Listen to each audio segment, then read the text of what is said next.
ರಾತ್ರಿ ಮಿಕ್ಕಿರುವಂತಹ ಅನ್ನದಿಂದ ಈ ಪುಟ್ಟ ಕೆಲಸ ಮಾಡಿ ನೋಡಿ. ನಿಮ್ಮ ಮನೆಯಲ್ಲಿರುವಂತಹ ದರಿದ್ರ ಕೆಟ್ಟ ದೋಷಗಳು ನಿಮ್ಮನ್ನು ಬಿಟ್ಟು ಮನೆಯನ್ನು ಬಿಟ್ಟು ಹೊರಟು ಹೋಗುತ್ತದೆ. ಆ ಕೆಲಸವನ್ನು ಮಾಡುವ ಮೊದಲು ಕೆಲವು ನಿಯಮಗಳನ್ನು ಪಾಲಿಸಬೇಕು. ಅದೇನು ಅಂತ ಹೇಳ್ತೀನಿ. ವಿಡಿಯೋನ ಸಂಪೂರ್ಣವಾಗಿ ಕೊನೆ ತನಕ ನೋಡಬೇಕು. ಲಾಸ್ಟಲ್ಲಿ ಹೇಳ್ತೀನಿ. ನೀವಿನ್ನೂ ನಮ್ಮ ಅದೃಷ್ಟಧಾರೆ ಚಾನಲನ್ನು ಸಬ್ಸ್ಕ್ರೈಬ್ ಮಾಡಿಲ್ಲ ಅಂದರೆ ಮೊದಲು ಈ ಕೂಡಲೇ ಸಬ್ಸ್ಕ್ರೈಬ್ ಮಾಡಿ. ಹಾಗೂ ನಿಮ್ಮ ಬದುಕಿನ ಯಾವುದೇ ಸಮಸ್ಯೆಗಳಿದ್ದರೂ ಶಾಶ್ವತ ಪರಿಹಾರ ಆಗಬೇಕು ಅನ್ನುವುದಾದರೆ ಕೀರ್ತಿ ಪ್ರಸಾದ್ ಗುರುಗಳಿಗೆ ಒಂದು ಕರೆ ಮಾಡಿ ಸಂಪರ್ಕಿಸಿ. ನಿಮ್ಮೆಲ್ಲ ಸಮಸ್ಯೆಗೂ ಪರಿಹಾರವನ್ನು ಉಚಿತವಾಗಿ ನೀಡ್ತಾರೆ.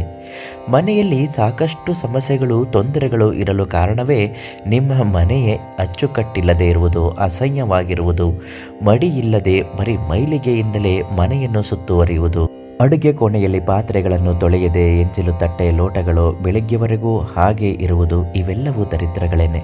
ಹಾಗೂ ರಾತ್ರಿ ಮಲಗಿ ಬೆಳಿಗ್ಗೆ ಎದ್ದಾಗ ಹಾಸಿಗೆ ದಿಂಬು ಯಾವುದನ್ನು ಮಡಚದೆ ಹಾಗಾಗಿ ಬಿಸಾಕುವುದು, ಇದೆಲ್ಲವೂ ಕೂಡ ದರಿದ್ರ ದೋಷಗಳು ಬರಲು ಕಾರಣವಾಗುತ್ತದೆ. ರಾತ್ರಿ ಊಟ ಮಾಡಿದ ಬಳಿಕ ತಟ್ಟೆ ಪಾತ್ರೆ ಲೋಟ ಎಲ್ಲವನ್ನು ನೀಟಾಗಿ ತೊಳೆದಿಡಬೇಕು. ಮತ್ತು ರಾತ್ರಿ ಮಲಗಿದಾಗ ಬೆಳಿಗ್ಗೆ ಎದ್ದ ತಕ್ಷಣ ಹಾಸಿಗೆಯನ್ನು ಒದರಿ ದಿಂಬು ಬೆಡ್ಶೀಟು ಎಲ್ಲವನ್ನು ನೀಟಾಗಿ ಹಾಸಿ ಆಯಾ ಜಾಗದಲ್ಲಿ ಇಡಬೇಕು. ಆನಂತರವೇ ನಿಮ್ಮ ನಿತ್ಯ ಕರ್ಮಗಳನ್ನು ಮುಗಿಸಲು ಹೊರಡಬೇಕು. ಆಗ ಮನೆಯಲ್ಲಿ ಶಾಂತಿ ನೆಮ್ಮದಿ ನೆಲೆಸುತ್ತದೆ ಮತ್ತು ಮನೆ ತುಂಬ ಚೆನ್ನಾಗಿರುತ್ತೆ. ಇನ್ನು ರಾತ್ರಿ ಮಿಕ್ಕಿದ್ದಂತಹ ಅನ್ನವನ್ನು ಏನು ಮಾಡಬೇಕು ಅಂತ ಹೇಳೋದಾದರೆ, ಖಂಡಿತವಾಗಿಯೂ ಆ ಅನ್ನದಿಂದ ನೀವು ಮಾಡಬೇಕಾಗಿರುವುದು ಇಷ್ಟೇ.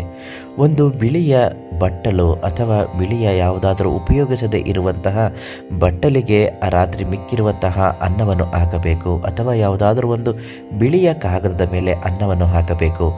ಮನೆಯ ಹತ್ತಿರ ಓಡಾಡುವಂತಹ ಶ್ವಾನಗಳು ಅಂದರೆ ನಾಯಿಗಳಿಗೆ ಆ ಅನ್ನವನ್ನು ಹಾಕಬೇಕು. ಈ ರೀತಿ ನಾಯಿಗಳಿಗೆ ಅನ್ನವನ್ನು ಹಾಕುವುದರಿಂದ ಆ ನಾಯಿಗಳು ತಿಂದ ಮೇಲೆ ಮೂಕ ಭಾಷೆಯಲ್ಲಿಯೇ ನಿಮ್ಮ ಮನೆ ಚೆನ್ನಾಗಿರಲಿ ಅಂತ ಹಾರೈಸುತ್ತವೆ. ಹಾಗೂ ಒಂದು ಪುಟ್ಟ ಬಟ್ಟಲಿನಲ್ಲಿ ನೀರನ್ನು ಕೂಡ ಇಡುವುದನ್ನು ಮರೆಯಬೇಡಿ. ಈ ರೀತಿ ಮಾಡಿ ಖಂಡಿತವಾಗಿಯೂ ನಿಮ್ಮ ಮನೆ ಚೆನ್ನಾಗಿರುತ್ತೆ. ಯಾವುದೇ ಕೆಟ್ಟ ದೋಷಗಳಿದ್ದರೂ ಕೂಡ ಮನೆಯನ್ನು ಬಿಟ್ಟು ಹೊರಟೋಗುತ್ತೆ. ಕೆಟ್ಟ ದೋಷಗಳಿಂದ ಮನೆಯಲ್ಲಿ ವಿನಾಕಾರಣ ಜಗಳಗಳಾಗುತ್ತೆ, ಅನಾರೋಗ್ಯದ ಪರಿಸ್ಥಿತಿಗಳು ಎದುರಾಗುತ್ತೆ. ಎಷ್ಟೇ ಚೆನ್ನಾಗಿದ್ದರೂ ಯಾವುದೋ ಒಂದು ಕಾಯಿಲೆಯಿಂದ ನರಳುತ್ತಾ ಇದ್ದೀನಿ ಅನ್ನುವ ಒಂದು ಕೆಟ್ಟ ಮನೋಭಾವ ನಿಮ್ಮ ಮೇಲೆ ನಿಮಗೆ ಬರೋದಕ್ಕೆ ಸಾಧ್ಯ ಆಗುತ್ತೆ. ಹಾಗೂ ಇದರಿಂದ ಆಲೋಚನೆಗಳು ಬದಲಾಗುತ್ತೆ. ಯಾವುದೇ ಕೆಲಸದಲ್ಲೂ ಆಸಕ್ತಿ ಅನ್ನುವುದೇ ಇರೋದಿಲ್ಲ. ಎಲ್ಲವೂ ಕಳೆಯಬೇಕು ಅನ್ನುವುದಾದ ಮನೆಯ ಶುಚಿತ್ವ ಅತಿ ಮುಖ್ಯವಾದದ್ದು.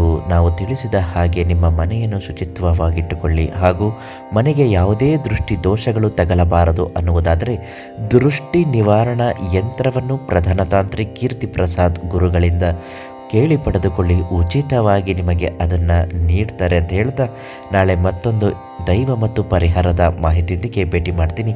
ನಮ್ಮ ಚಾನಲನ್ನು ಲೈಕ್ ಮಾಡಿ, ಸಬ್ಸ್ಕ್ರೈಬ್ ಮಾಡಿ ಹಾಗೂ ನಿಮ್ಮ ಸ್ನೇಹಿತರಿಗೂ ಶೇರ್ ಮಾಡಿ. ಧನ್ಯವಾದ.